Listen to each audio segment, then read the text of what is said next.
Hey, what's up, everyone? I hope you're doing well. Today, I'm going to be talking about my predictions for what's going to get nominated at the Oscars this year because we do have the nominations coming out on Tuesday. So, I'm going to be ready for my predictions and I'm going to react to that on Tuesday. But let's get to my predictions. All right, let's do it. So, my predictions are basically going to consist of me just going down all five. I'm not going to tell you which one I want to win or think is going to win unless it's like a really serious lock. Only because I'm going to be predicting that later on in March when the Oscars are actually pretty close. But we're going to start off with Best Animated Film. I think right here we got Guillermo del Toro's Pinocchio, Puss in Boots, Marcel the Shell, Windowed Wild, and I think Turning Red is going to get that last spot. It could be NUO getting another spot there or not, but we'll see on that. And then next we got Best Original Score. I think Lift Me Up might take this, but it's really close between Naatu Naatu and Lift Me Up because Naatu Naatu did get the Golden Globe. But right now I'm going to stick Lift Me Up number 1, number 2, Naatu Naatu, 3, Hold My Hand, 4, Ciao Papa, and 5, Carolina. I wasn't sure on the 5th spot, but I'm just going to go for a safe pick with Carolina. Next up, we got Production Design. I think my number 1 here has stayed steady since I've seen it. It's going to be Babylon. Those sets are just really insane, and I think they're just so spectacular to look at. Then number 2 is actually Avatar: The Way of Water. I was really impressed with how much production actually went into that from looking at the behind the scenes stuff. Number 3, we got Elvis. You could see it when you watch the movie. The production out of this world. 4, Black Panther: Wakanda Forever. Insane production on that movie. Insane thought went into that movie. And we got 5, Steven Spielberg's The Fabelmans. Production on that movie is insane. These 5 on the production design are just really great production right there. Next up, we got Best Makeup and Hairstyling. This one was tough. For the top 3 is just really good makeup. But number 1, I choose the Elvis. That's going to be a definite lock for nomination. And then we got The Whale. Brendan Fraser's makeup in that movie is insane. How he's able to hold all that makeup. How it looks. Number 3, you got The Batman. For the Penguin, Colin Farrell looks nothing like Colin Farrell in that movie, so that's why that's number 3. 4, Black Panther, obvious reasons. I think the first one was even nominated.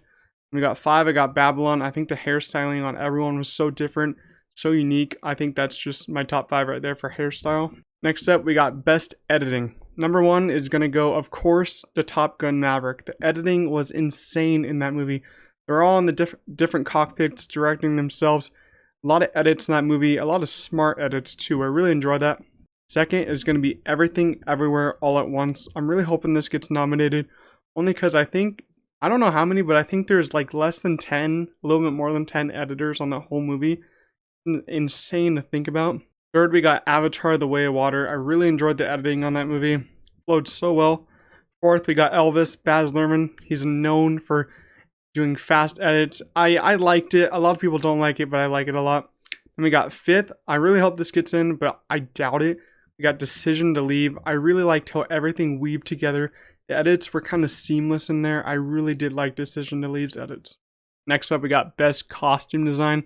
Number 1, I'm going to go with Babylon right there. Babylon had insane costumes, even from the party scenes all the way where they're filming actual like scenes for their movies and sound. I think everyone was in almost different outfits the whole entire movie. I was kind of mesmerized with how many outfits they were able to do in that movie. Number 2, we got obviously Black Panther: Wakanda Forever. The first one was nominated and I'm pretty sure it did win, so I think this one has a really big chance of winning right here. But number 3, creeping up on Black Panther, we got Elvis. There's a lot of costumes that Elvis wears in Elvis. I think that's easily going to get a nomination. 4th and 5th, though, there's a lot of different things that it could go to, but in my opinion, I got 4th, Everything Everywhere All at Once. It's hard to say if it's going to get a nomination there, but I think it's really strong in that department. Then 5th, I didn't know what to choose. I just chose Glass Onion because I think the outfits were pretty out there. Everything was pretty interesting watching them wear all the outfits. But that's my 5. Number 4 and 5 could go to anyone, though. Next up, we got Best Visual Effects. We all know who's going to win this. We all know the number 1 lock is going to be Avatar: The Way of Water. Visual effects are unbelievable. We haven't seen anything like it before. And second, I got Top Gun Maverick. There's actually more visual effects than you think in that movie, so that's my second. Number 3, I got the Batman. Insane visual effects. We got minimalistic visual effects, but you can't see them. Then 4th and 5th, I know that the Oscars might be going away from Marvel movies, but right now I got Black Panther Wakanda Forever because I think that's Marvel's best visual effects this year. But 5th, we do have Doctor Strange in the Multiverse of Madness, only because the multiverse elements and the different visual effects of all the different universes really were cool to me, and I think there wasn't a lot that I could see that was wrong with the visual effects. Like, unlike Thor Love and Thunder, you could see a lot of the green screen and everything. But I do think the 4th and 5th spot could go to anyone. We could have 13 Lives in here, something like that. I would really like to see Nope get in here, though. That would be an amazing achievement. Nope, its visual effects were really cool, but I did not include it. That's just my 5 for visual effects at the moment. Alright, next up we got Best Score.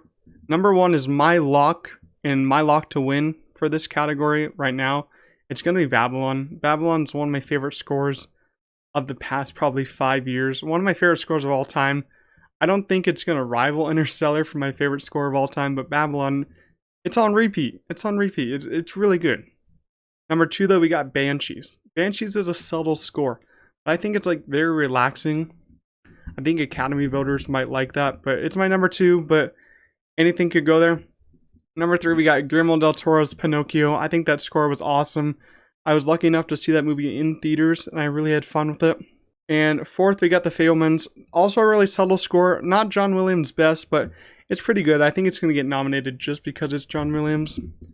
And for number 5, we got Woman Talking. I haven't heard this score, but I've heard great things. So I'm just going to give it that nomination right there. Alright, next up, just like score, we got Best Sound. Number 1 is going to be Top Gun Maverick. The sound of those jets were just insane to listen to in IMAX. It was literally shaking the seat. It was insane how the sound was working in that movie. Number 2, though, I do have Avatar: The Way of Water. I think it's going to get nominated, but I don't know.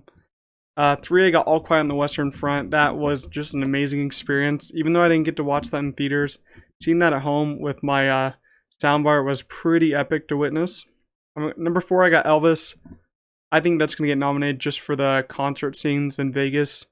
How all the instruments were just together. How it was all edited together. And then number 5, I didn't know what to put here. I just put Everything Everywhere All at Once. I think it has a good chance to get in there.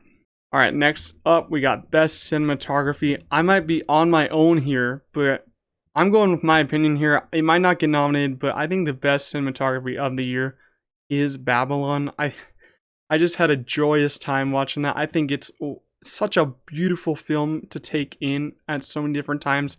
I don't care if I'm wrong, but I'm calling it for a nomination here. Then we got second place, I got Avatar: The Way of Water. Just like I said, it's visually stunning. The way it was shot was insane. If you didn't have visual effects in there and it was just shot with real people, I think it would still be some amazing shots in there. 3, I got Top Gun Maverick. Of course, it's in there. We got that when he was flying in space, that shot literally mesmerized me in IMAX. And just all the shots in that movie were just fun to witness. They're fun shots. They didn't have to all be beautiful. They're fun shots. Just seeing the jets fly over the clouds, it was insane. 4th, we got Banshees of Inisherin. That's subtle cinematography right there, but that's beautiful cinematography to witness right there. 5th, I got The Fabelmans. I think that's going to be an easy nomination they're going to get, but I don't think that's going to win. But that's my cinematography nominations. All right, on to the screenplays. We're going to do Best Adapted Screenplay. I'm not very good with adapted screenplay. I'm just going for a little bit of guesses here. So number 1, I'm going to Woman Talking. Haven't seen it. People are raving about it, so I'm just going to put it there. Number 2, actually, I have Glass Onion. Did like the script here. I don't like how the Oscars do adapted screenplay if you're a sequel, it's adapted, but okay. Number 3, I got The Whale. Getting praise. I saw it, but I didn't see the actual original play. I think it's well adapted. Number 4, got All Quiet on the Western Front. I think that could rival the win here, because All Quiet was really fine adapted film. And number 5 was a toss-up, but I chose to include Guillermo del Toro's Pinocchio because he did change a little bit of that, and I liked his changes, so I did like how he adapted the original Pinocchio screenplay. Now we got Best original screenplay. Number one, and number two are toss-ups here. It can go to anyone, but I think Banshees is my favorite screenplay of the year. Martin McDonagh did win the Golden Globe for that. I think the screenplay is just excellent. The emotions were high in that film. They were also low at times. It's hilarious. It's funny, sad. Excellent screenplay in my opinion. Number two though is Everything Everywhere All at Once. Just like Banshees, excellent screenplay, has comedy, motion, anger. Like, what else can you get out of screenplay there? Number three though, I got The Fabelmans. I think that's gonna get a nomination. I don't think it's like that special, but Steven Spielberg is gonna get nominated. Number four, I got Triangle of Sadness. This was a big surprise for me, but I really did enjoy this movie and its screenplay. And number five could be a toss-up, but I'm gonna go Babylon. I like the script here. Even though it did fall apart at some parts, I think the script was actually very strong. Alright, next up, we got the actors. We're going to go supporting first. We're going to go supporting actor. We all know the number one. It's going to be the lock for nomination and a lock for win. It's going to be Ke Huy Quan. His performance. We can't praise it enough. It's that good. He won the Golden Globe. He's going to win the Oscar, but we still have to go through 4 more nominations. So second, I'm going to go Brendan Gleeson. Brendan Gleeson is just excellent in Banshees, I think. But he's going to get the nomination here. He's just not going to get the win, sadly. Number 3 actually rivaled the second spot with Barry Keoghan. I think his performance was really subtle, but like really emotional, you know. Some people didn't think that it was that good, but I think it rivals Brendan Gleeson's supporting performance. But number 4, we got Paul Dano. I think he gives a really good performance in The Fabelmans. So I think he might get a nomination here. And number 5 spot's kind of a toss-up also. I got Eddie Redmayne for The Good Nurse, just for that one scene where he's getting interrogated by the cops. I think that scene was, in particular, was just intense. His acting there is really good.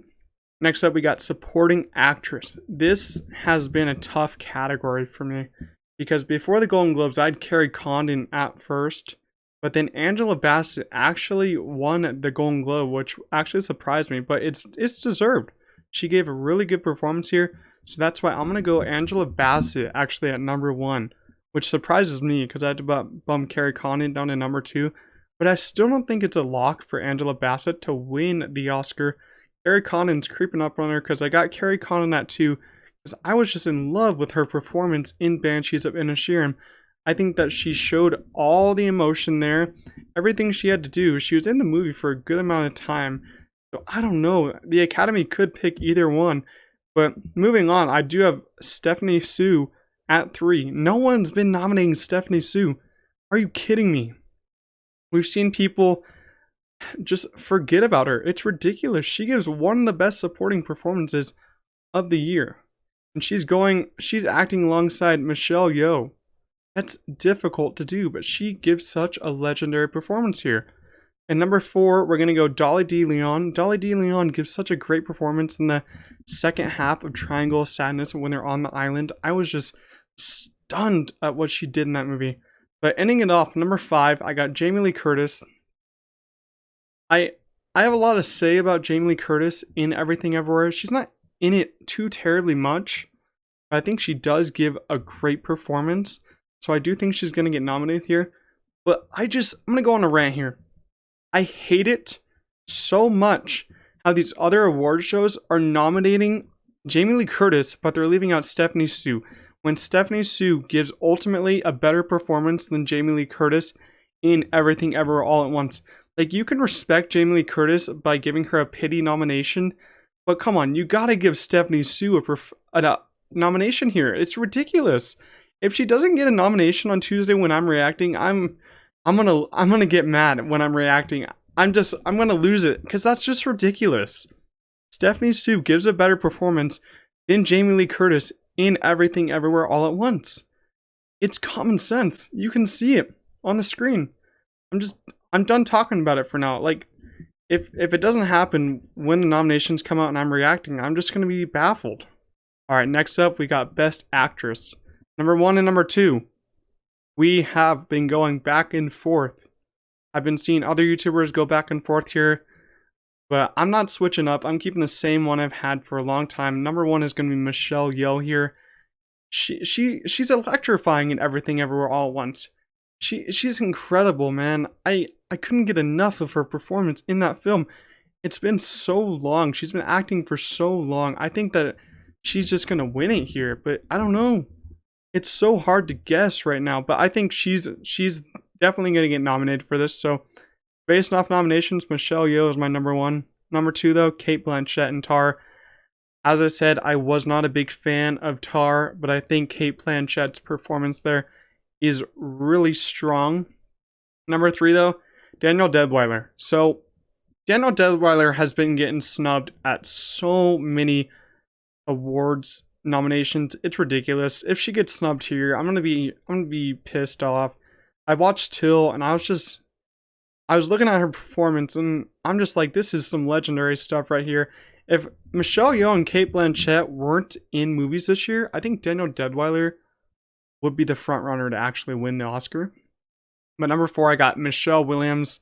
I think that she's just great in The Fabelmans as the mom.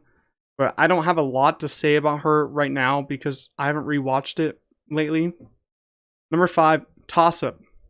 But it could be anyone. But I'm going to go Margot Robbie in Babylon. I think that's her strongest performance right now. A lot of people don't like it and think it's just her as Margot Robbie acting a little differently. But I think it's actually a very strong performance there.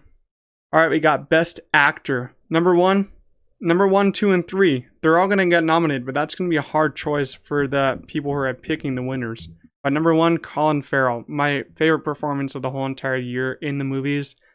He made me cry with his performance in Banshees, man. It's crazy performance there. Number two, though, Austin Butler is Elvis. Crazy performance. He's still in that. He's still using that Elvis voice, you know? He's trying to get that win right there. And number three, got Brendan Fraser in The Whale. Good comeback for him this year. Just insane performance. Number 4 and 5 are interesting for me because number 4 I picked Tom Cruise for Top Gun Maverick because I think his performance there was pretty outstanding. I don't think people are going to pick him, but I think he should get nominated for that because that's probably his best acting to date for a while. Number 5, I'm going to go Bill Nye. I have not seen Living, but I've heard great things about his performance, so I think he's going to get nominated. They're going to pick him for that. All right, our second to last here is going to be Best Director. Number 1, he's definitely going to get nominated, Steven Spielberg for The Fabelmans. They love him at the Oscars. This direction in The Fabelmans was really good. Number 2, Martin McDonagh for Banshees. He's going to get nominated, of course. I think he's been nominated for all of his other films. Number 3, the Daniels definitely deserve to get nominated here. The direction of that film was just insane.